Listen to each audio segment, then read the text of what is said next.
La política en la Grecia antigua. La política es el proceso por el cual el uso de la fuerza coercitiva es legitimado. Este se orienta ideológicamente hacia la toma de decisiones para la consecución de los objetivos de un grupo en asuntos públicos. La ciudad-estado. La mayor parte de los ideales políticos modernos, como por ejemplo la justicia, la libertad, el régimen constitucional y el respeto al derecho, o al menos sus definiciones, comenzaron con la reflexión de los pensadores griegos sobre las instituciones de la ciudad-estado. Clases sociales. La antigua ciudad-estado era extremadamente pequeña, tanto en área como en población. Esta población estaba dividida en tres clases principalmente, que era política y jurídicamente distintas. En el grado más bajo de la escala social se encontraban los esclavos, pues la esclavitud era una institución universal en el mundo antiguo. ¿Acaso una tercera parte de los habitantes de Atenas eran esclavos? En la teoría política griega se da por supuesta su existencia, del mismo modo que en la Edad Media se da por descontado que hay una jerarquía feudal y que se da hoy en la relación del patrón-obrero. La clase de Atenas difícilmente pudo ser mayor a lo que es la de una ciudad norteamericana de igual tamaño, ya que los griegos no eran ricos y vivían con un margen económico muy estrecho. El segundo grupo importante en una ciudad griega se componía de los extranjeros residentes o metecos. No había forma de naturalización legal y la residencia durante varias generaciones no convertía a los metecos en ciudadanos. El meteco, como el esclavo, no tomaba parte en la vida política de la ciudad, aunque era hombre libre y su exclusión no implicaba una discriminación social con él. Finalmente encontramos el cuerpo de ciudadanos, o sea, quienes eran miembros de la polis y tenían derecho a tomar parte en su vida política. Este era un privilegio que se obtenía por nacimiento, pues el griego seguía siendo ciudadano de la polis a la que pertenecían sus padres. Instituciones políticas. Atenas representa el tipo mejor conocido de la constitución democrática. Todo el cuerpo de ciudadanos varones formaba parte de la asamblea o ecolesia. Las formas griegas de gobierno, tanto aristocráticas como democráticas, comprendían algún tipo de asamblea del pueblo, aunque su participación en el gobierno fuese en realidad pequeña. La mayor parte de los magistrados tenía poco poder. Los dos cuerpos que formaban la clave del control popular en Atenas era el Consejo de los 500 y los tribunales con sus grandes jurados populares. Los atenienses se dividían en unos 100 demos, o podríamos decir barrios, parroquias o distritos. Estos demos eran las unidades del gobierno local. Los demos elegían candidatos en un número aproximadamente proporcionado a su tamaño, y la suerte designaba quienes los incluidos en esta lista habían de desempeñar los cargos. Había un importante cuerpo de funcionarios atenienses que quedaba fuera de este sistema de designación por sorteo. Se trata de los 10 generales escogidos por elección directa y que eran además reelegibles en sucesivas elecciones. Eran meros oficiales militares. Los cuerpos gobernantes verdaderamente esenciales de Atenas era el Consejo de los 500 y los tribunales, que tenían jurados muy numerosos. El Consejo era el órgano ejecutivo central del gobierno. Las embajadas extranjeras solo tenían acceso al pueblo por intermedio del Consejo. Los tribunales atenienses eran sin duda la clave de todo el sistema democrático.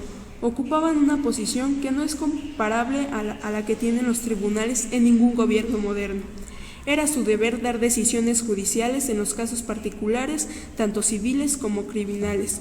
Los miembros de estos tribunales o jurados eran nombrados por los demos. La teoría de los tribunales atenienses era que el tribunal actuaba y decidía en nombre de todo el pueblo, ya que hay que considerar que la asamblea como el tribunal eran el pueblo. El control de los tribunales sobre los magistrados se conseguía de 3 modos principales. En primer lugar, tenían un poder de examen antes que un candidato pudiese ocupar un cargo.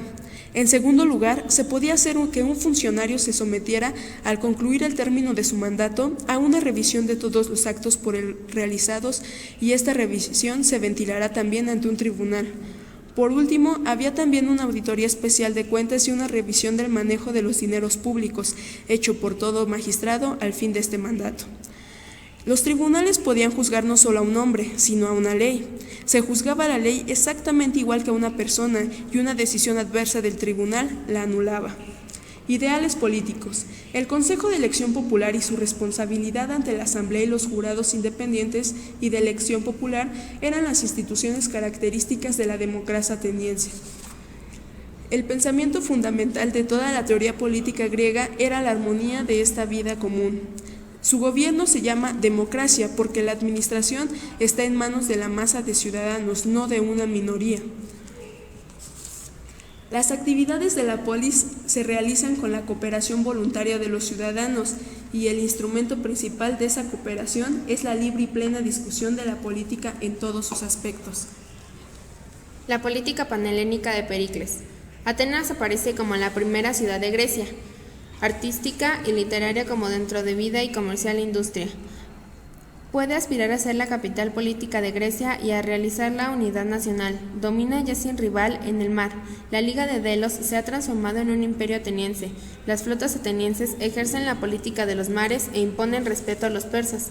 Atenas conserva su imperio marítimo, pero se abstiene de toda injerencia en los asuntos continentales y deja que Esparta, su igual, gobierne a los peloponeses. Este compromiso parece ser obra de Pericles. Del 444 al 431, Pericles es el amo de Atenas por su ascendiente personal. Pericles es un demócrata convencido, no retrocede ante las consecuencias lógicas de sus principios, pero, como hombre de gobierno, sabe mostrarse frente a sus adversarios justo y moderado. Pero al mismo tiempo mantiene la paz interior obteniendo de los ricos su participación financiera en las cargas del Estado y asegurando a los pobres medios de existencia. Pericles logró el equilibrio social, el aristócrata Tucídides en tiempos de Cleón y de los hipérbolos. Pericles quiere agrupar a todos los griegos en torno a un santuario del Ática, el culto a Deméter. La unión perseguida por Pericles debe encaminarse a la reanudación de la expansión helénica. Para reemplazar a Sibaris se levantó una nueva ciudad griega, Turioi, que acoge a una población heterogénea. Los proyectos de Pericles no tuvieron éxito. Sus fracasos se debían a la emulación entre las ciudades, los rivales de Atenas y más que ninguno, Esparta. Comprendía que la unión soñada por Pericles haría de Atenas su disputa la capital moral del mundo griego, el Estado ciudadano y el gobierno directo. En el medio siglo que separa a las guerras médicas de la guerra del Peloponeso, Grecia jamás había estado tan cerca de realizar su unidad, pero jamás tampoco se vio tan claramente que esta unidad nunca se realizaría. Las relaciones comerciales crean vínculos nuevos. En el mercado se reúnen los campesinos para tratar de cuestiones de interés común. Allí acuden para someter sus diferencias al fallo de árbitros o jueces. Allí además celebran juntos las fiestas religiosas. Así nace la ciudad, como una capital que se ensancha en torno a lo que siempre se considerará como el elemento característico de la ciudad griega, el ágora. Es el principio y etimológicamente la ciudadela. Para los teóricos de la antigüedad, la limitación de la ciudad es una condición esencial del buen gobierno.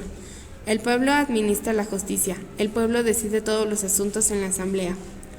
La bulea ateniense o la gerousia espartana, sea cual sea el modo de nombramiento y la extensión de los poderes, no son más que comisiones ejecutivas, emanadas del pueblo para despechar los asuntos corrientes y preparar el trabajo legislativo de la asamblea. Se considera que todos los ciudadanos pueden ejercer todas las funciones cívicas. Todo ateniense puede hacer uso de la palabra ante el pueblo y, en las condiciones señaladas por la ley, presentar un proyecto. El sistema federativo. Las más antiguas confederaciones fueron aquellas que agrupaban a los pueblos en torno a un santuario para un culto común. La Asamblea Federal no celebra sesiones regulares, se reúne generalmente en Esparta a petición de uno de los aliados. En caso de guerra, la Asamblea fija las contingencias de la leva o las cantidades a pagar por la extensión del servicio militar y promulga las multas para los incumplidores. Las ciudades también pueden, sin faltar a sus obligaciones y sin comprometer a la Liga, tener una política extranjera independiente, tratar y hasta combatir una ciudad extranjeras. Todas las ciudades son independientes e iguales entre sí. Entre la Asamblea Federal, todas disponen del mismo número de sufragios. Atenas no tiene nada más que la presidencia. Atenas establece con regímenes políticos análogos una cierta unidad de legislación. Los mercaderes aliados adoptan los pesos y medidas así como la moneda de Atenas. Pericles mismo expuso la teoría de las finanzas federales. Atenas, dice él, ha recibido de la Liga de Delos la misión de proteger a las ciudades griegas contra cualquier pretensión de Persia, asegurando la libertad de los mares y la tranquilidad de la Grecia asiática. Ella cumple su compromiso y los aliados deben declararse satisfechos. No tienen por qué saber cómo emplea los partidos políticos y el extranjero. La historia del partido aristócrata de Atenas, desde Pericles a Trasíbulo, nos brinda el mejor ejemplo de las conmutaciones necesarias entre los sucesos del interior y del exterior. La democracia templada, establecida por Pericles, le había concitado las simpatías de los aristócratas moderados por la guerra del Peloponeso. Enfrenta de nuevo a los partidos. El rey otorgaría gustoso su apoyo a un gobierno aristocrático. Esta declaración gana la adhesión al Partido Democrático de todos aquellos que aceptan sacrificar sus preferencias políticas para asegurar a Atenas la alianza y el oro de Persia. Dos políticas dividen a los aristócratas. La derrota definitiva de Atenas lleva al poder a los aristócratas.